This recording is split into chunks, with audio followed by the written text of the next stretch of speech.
a clash against the Cornhuskers. Hello again, everyone. I'm Bruce Beck, along with the coach. Welcome to Our Football with Chris Ash. Well, you went to Lincoln, Nebraska to take on a football team that was struggling a little bit, but you led 17-14 in the third quarter. You come away with the loss, but what else do you come away with, Chris? Well, to start, Nebraska's a good football team. They stumbled the week before against Northern Illinois, who also is, I think, a pretty good football team. But really proud of our players, their effort and their attitude and their focus as we went on that road trip. It was our really first road trip of the season. We came up short, and we had the opportunity to win the game, and just didn't make the plays when we needed to in the second half of that game. But our guys fought.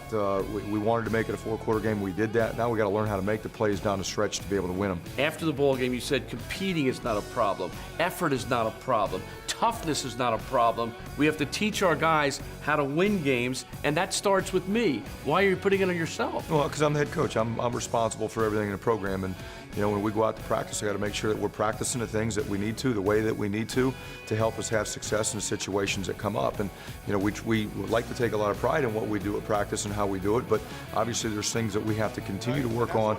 So we're at competitive excellence when we need to be in those situations to win games. You had plenty of room. Yeah, you had plenty of room. Your first drive of the game resulted in a touchdown, 11 plays, 75 yards, taking 4:32 of the clock up, just like the Washington game. What is it about your football team coming out of the game? Yeah, we want to start every game fast, and we started the Washington game fast. We started this game fast on offense. We did on defense also. But we have to sustain it, and that's our problem right now. That's our biggest issue when talking about offense. Is how do we sustain that fast start throughout the four quarters of the game, and we got to figure that out.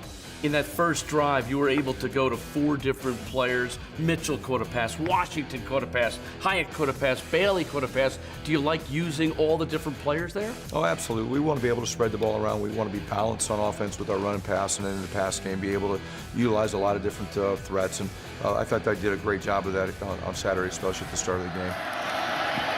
Gus Edwards stretching it outside and with a stiff arm. He gets in for the Rutgers touchdown. And Gus Edwards scored the touchdown. He was running very hard early on. Yeah, Gus is a big back. We went for it on a fourth down, and that's why, because Gus is a big back. He was running hard. We thought we could get some movement, but he did an outstanding job of getting around the edge on that first touchdown drive.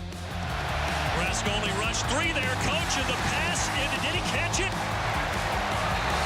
They said it was caught by Jerome Washington, the tight end. A circus catch by number 88.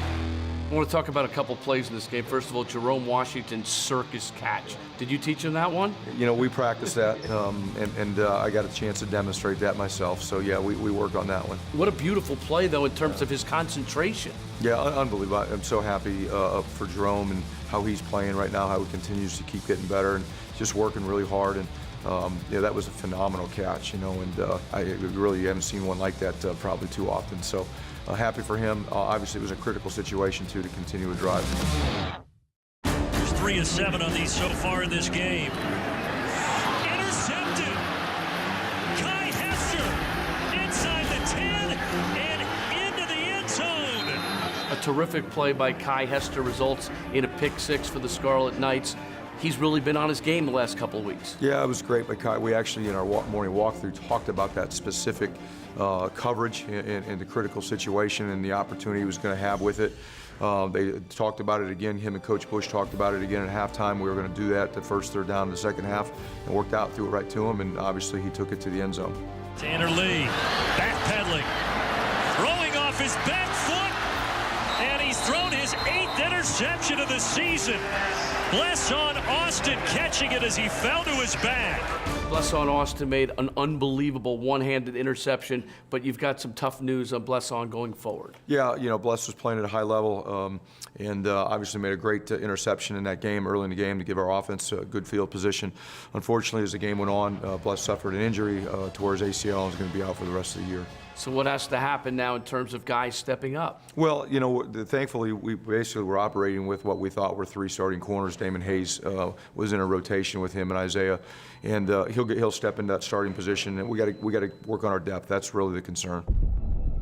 Chris, you held Nebraska to 306 total yards. Usually that results in a win. What about your defensive group, and did they tire a little bit in the second half? Well, I thought, again, the attitude, the effort, the toughness, and for the most part, the execution of what we wanted to do on defense was there. There were just a few lapses in that game, though, that cost us, and we gave up a 97-yard touchdown drive where we had some mental errors that were uncharacteristic. We had some really poor timed penalties. You never want penalties, but they were really poor. They were on third down that extended drives and gave up a touchdown when we were really feeling good about where we're at. We just got an interception for a touchdown. We'd stopped them. We'd pinned them in on a nice punt by our punt team inside the 5-yard line. It felt really good about how we were playing. And to let that drive happen when it happened really broke our spirit. Andrew Hart continues to be consistent. He's hit 4 in a row. What about the way he's performing as a kicker? Yeah, he's really doing an outstanding job. Our field goal and PAT team are going with a lot of confidence right now. And Andrew's stroking them really good in practice, and you can start to see his confidence build in games too, and really happy for him.